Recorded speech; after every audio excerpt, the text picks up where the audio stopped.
Here we have the Dvar Malchut, royal words of the Lubavitcher Rebbe. Okay, here we go. There we go. A speech given by the Lubavitcher Rebbe in 1991. Yud Dalet Elul. By then, in 1991, the dates in the Torah portion were like 1 week ahead of what we have now. Okay, let's go. The state of the Kriyat Torah, the way we read the Torah is that usually the place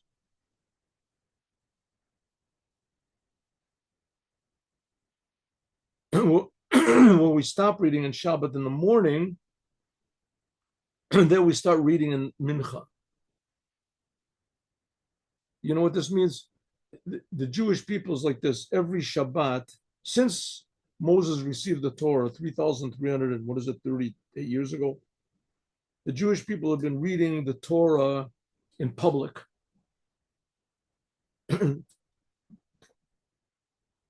Every week a different portion. And by us, it comes down that we finished in 1 year, we finished. So the Torah is divided up into 53 portions.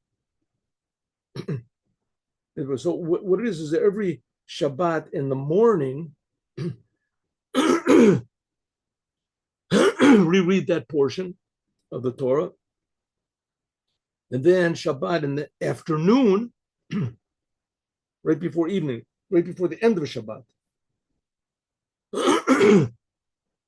Then we read a little bit of next week's Torah portion.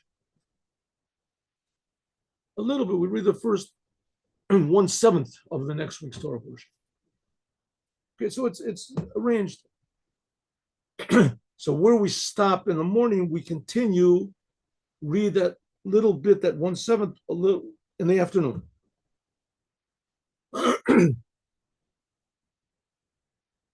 How so? This is what the says in the Shulchan Aruch, in the Book of Law.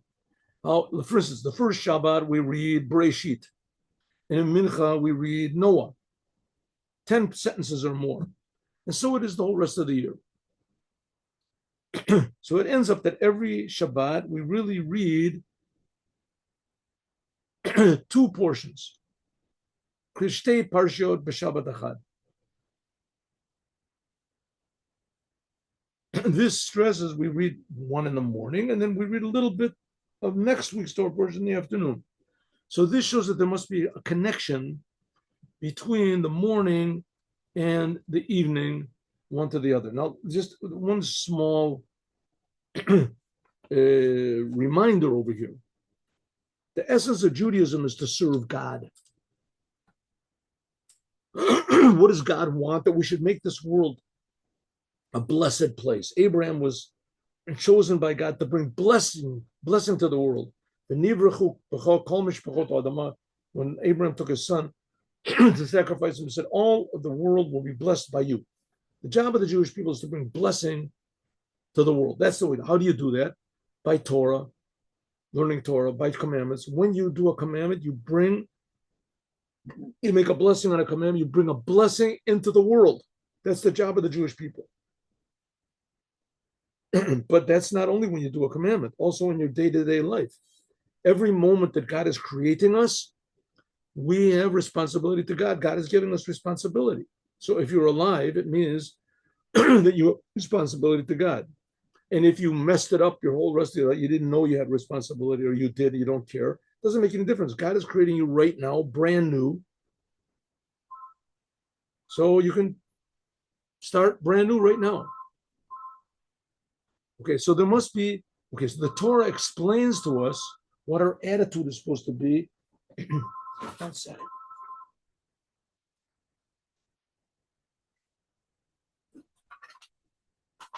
And how we are supposed to serve God. And that's why we have the great rabbis.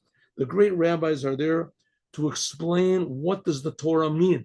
what it means by the commandments, what you're supposed to do with the commandments. What the great rabbis, that's that's the essence of Judaism. But also to explain what we do in when we're not doing commandments, our day-to-day normal life. Okay, Tzorech Lav, we have to understand. So the Torah tells us this week we have Parshas Ki Tetzei and Ki Tavo in the morning. We have this week's Torah portion. We have Ki Tetzei in the daytime, and also in the afternoon we read Parshas Ki Tavo. And it seems that we have the message here is that we have to somehow or other embrace two opposite ways of serving God. The word Ki Tetzei means when you go out. Ki Tavo means when you come in. That's a simple meaning. We'll see there more opposites than that. In other words, you want to be a Jew, you have to encompass in your life opposites. Can't just serve God by being learning Torah and keeping away from the world. And on the other hand, you can't just serve God by just being in the world and doing good deeds all the time. You have to learn. We'll see.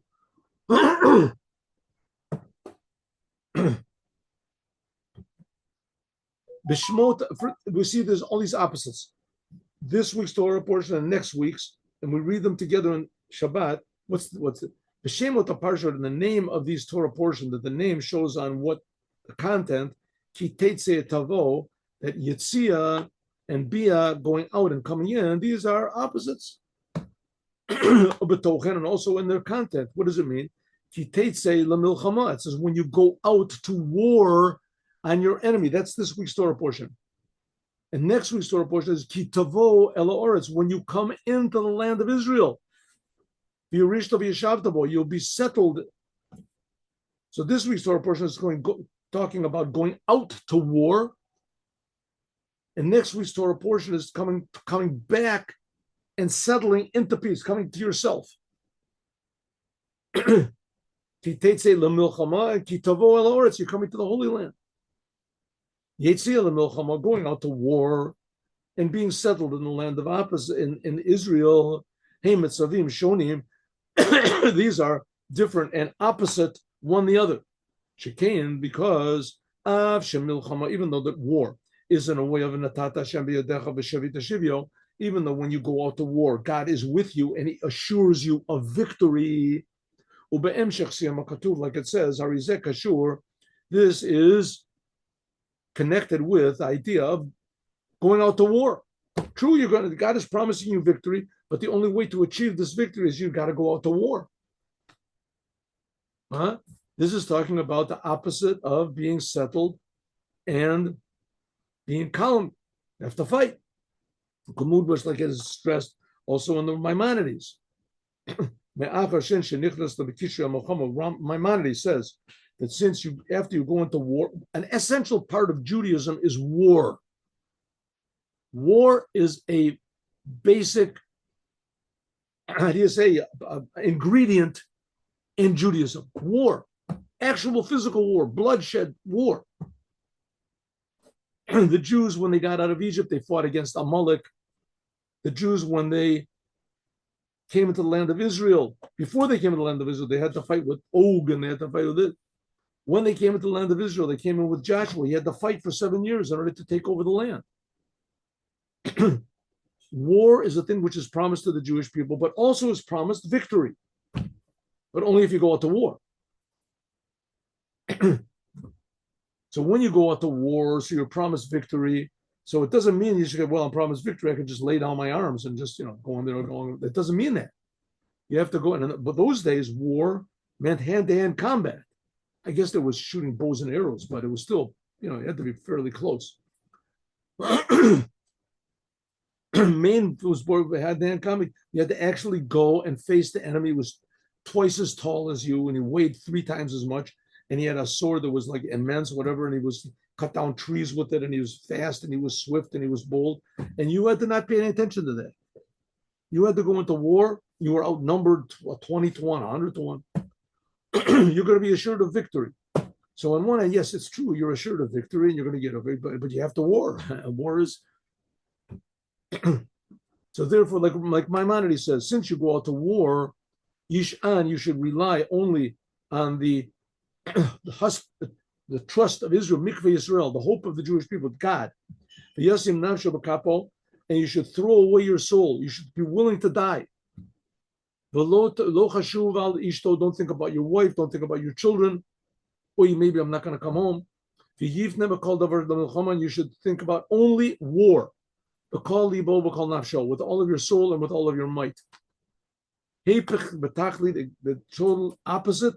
Mamad matzav, then v'yarishto v'yashavdabo, the opposite of settling down in the land of Israel, that's next week's Torah portion.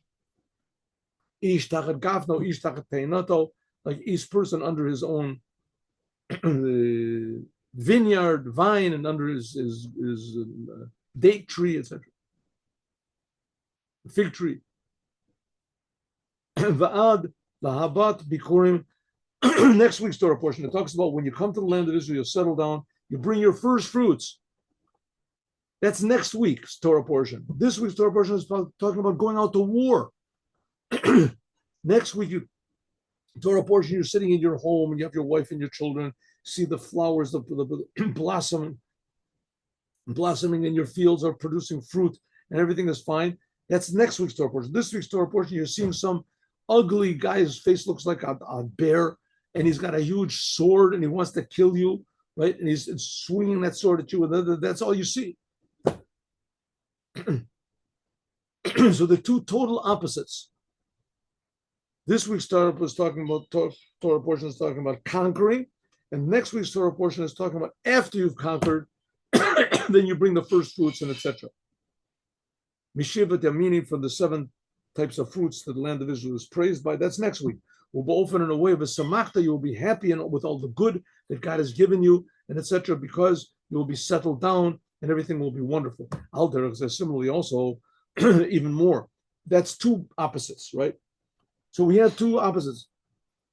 This week's Torah portion is called going out, and it's talking about war. And next week's Torah portion is talking about coming back, going into Israel, being settled, and peace. So there's two sets of opposites. Here we got more. Alder says similarly, and this is relevant to us. We have to internalize every single idea we have in the Torah. Similarly, also regarding to the explanation in serving God. Kitei say the milchama, when it says you have to go out to war, what does that mean? 1 minute here. When you go out to war, more this indicates on going out of the godly soul from its source and its origin, lamaila, above the godly soul, which is the Son of God, connected intimately with the Creator of the universe.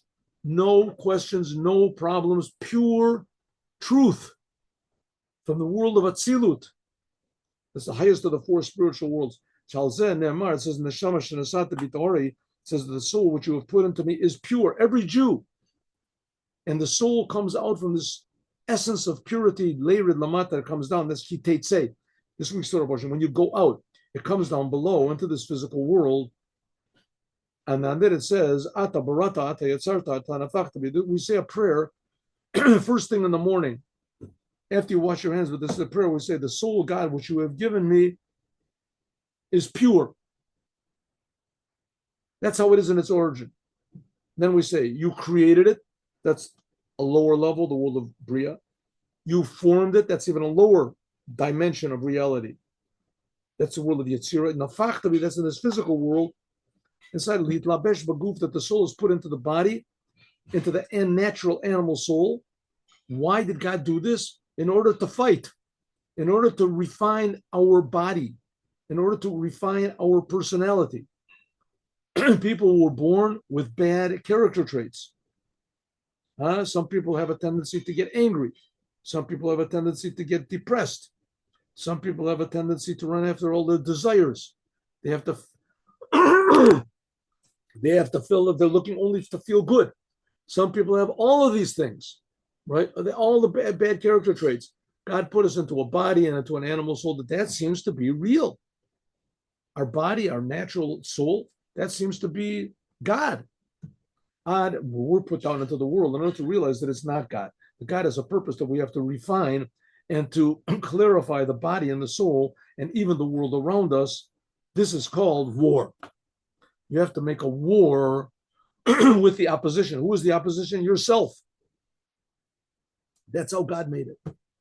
And especially now in the time of exile, we just finished learning in the Kuti Torah, where we don't even know who we're working for. We're working for God. We don't feel God. Shemitzad, Helam, V'Hester, because there's this tremendous concealment and darkness of exile, so we can feel even more the enemy. And also the necessity to make war against the enemy in order to defeat the enemy. Who is the enemy? Our own selfishness. And that's what it means, Ki Tavo. That's this week's Torah portion. Next week's Torah portion is Ki Tavo Oretz. When you come to the promised land that God gave you as an inheritance. That's next week's Torah portion. Talks about Avoda Ba'ofen Shal Menucha V'Shalom. Now it's talking about serving God in a happy way, in a peaceful way. You take your first fruits. Your land has been fruitful and bountiful. Your trees are giving the beautiful fruits. Your family, your wife is so proud of you, and your children also are so enjoying just what a wonderful father you are. You feel like so happy to be alive. This is in the time when the Jewish people are on the land of Israel, and there's a holy temple where it's supposed to be, like the days of King Solomon. The opposite of war. You don't need any war. If so, we have two opposites included in one bundle. Zman Galut. And then the main thing is Hatochen, the content. Okay, so we have here another, what do you call it? A dichotomy? That's the word, dichotomy, two opposites. The soul, as it comes out from godliness into the world in order to fight in the world, and the time of Moshiach, when there's a holy temple and everything is wonderful, and two opposites. Od ve'ikar, even more, tochen the ki tavo la'oretz, when you come to the land of Israel, Yeshav tabo, and you will dwell in it. When you read the Torah, and the Torah is eternal, means that now is relevant to come to the land of Israel and taking it over in the future. I sort of jumped the gun when I said before. Before, let's talk about the Jews. The soul comes into the world, and it fixes up the world, and it has to fight a tremendous battle. That's talking about Ki Teitzei L'Milchama, and Ki Tavo La'oretz is talking about when the Jews are in the land of Israel, the first temple, and the second temple. Everything is wonderful, everything is good. Here we have even two bigger, that's another pair of opposites. Here's the biggest opposite of all. The time of exile and the time of Geula. Or it's when you work on the land. This means that you have to work now. This is working, talking about taking the land of Israel and settling it. That's in the future redemption by means of the Moshiach. That's a real two opposites. The way the world is and the way that it's supposed to be. Alpiza, according to this, we can stress the difference in the distance between the two Torah portions, Ki Tavo and Ki Teitzei and Ki Tavo, that we read on this Shabbat. And this is not just two types of service of God in a way of war and a way of peace that are divided, that are separate one from the other, different. Elachiluk klali shebein avoda l'schar. It's talking about the difference between work and getting paid. What we're working for. Parshat Ki Teitzei, this is talking about now, our work and our service in the time of exile. But Parshat Ki Tavo and Parshat Ki Tavo, this is talking about the promised reward that we're going to receive, Lati Lavo, the goal. Inyan Zeh, this is stressed also when we say these two chapters of Pirkei Avot. Oh, I didn't say this. Chapters of the fathers. The first chapter and the second chapter. I forgot to say last week. On this Shabbat. The Techilat Perek Rishon in the beginning, we say Moshe Kibul Torah Misinai. Moses received the Torah from Mount Sinai, and he gave it to every single Jew until the end of all generations. Moshe received the Torah, and he gave the Torah to all generations, and they said, stand up many pupils. This means service, the work of the Jewish people, the efforts of the Jews, B'kiyum Torah, doing the commandments. That's the first chapter. Moses got the Torah, and he said, give the Torah down to all the generations. In the end of the second chapter of Pirkei Avot, I'll explain what that's Pirkei Avot. You say you should know that the reward of tzaddikim is going to be in the future. This is talking about the reward.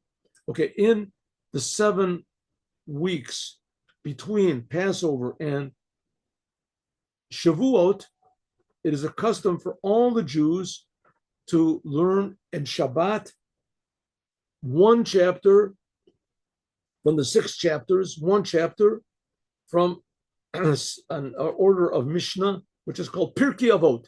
Pirkei Avot is the chapter of the fathers. You can look it up. Ethics of the fathers, sometimes it's called. You look it up, Google it. Ethics of the fathers. This is advice and words of wisdom from all the rabbis. All the rabbis. There are some groups of Judaism, Chabad is above them, that they continue saying Pirkei Avot after the holiday of Shavuot, and they say until Rosh Hashanah. And this Shabbat, we say the first and the second chapters of, because soon it's going to be Rosh Hashanah, another 2-3 weeks. So the beginning of Pirkei Avot talks about the work we have to do in the time of exile. The first and the end of the second chapter is talking about the reward that you're going to get. Even though Shavot of Eschar, even though that's working and getting a reward for that work are two different topics at 2 different times, right? You work, and at the end of the week you get your paycheck. Like the rabbis say, Hayom lasotam, today we do the work for the 2,000 years of exile, and tomorrow we receive the reward, and they're separate issues. We don't have to have them both at the same time. Says the Rebbe, oh yes, we do. Korim v'lomdim shneim. This Shabbat we read both of them, the first chapter and the second chapter of Pirkei Avot, and also together with the Parshat Kitetze and Parshat Titavo, we read them together on the same Shabbat in one continuum, therefore indicating that somehow or other in our lives, in every moment of our life, in every moment of making our life meaningful, we have to incorporate 2 opposites. Working hard, just working and not thinking about the reward, just doing the work, knowing that the reward will come, but that's not our business. Working hard and serving the creator of the universe, loving God, fearing God, doing the commandments, giving charity, learning Torah, work. But simultaneously, there has to also be the reward, the peace. Moshiach has to be all together. How is that going to be? Come tomorrow and we'll learn together. Now let's do the Yom Yom for today.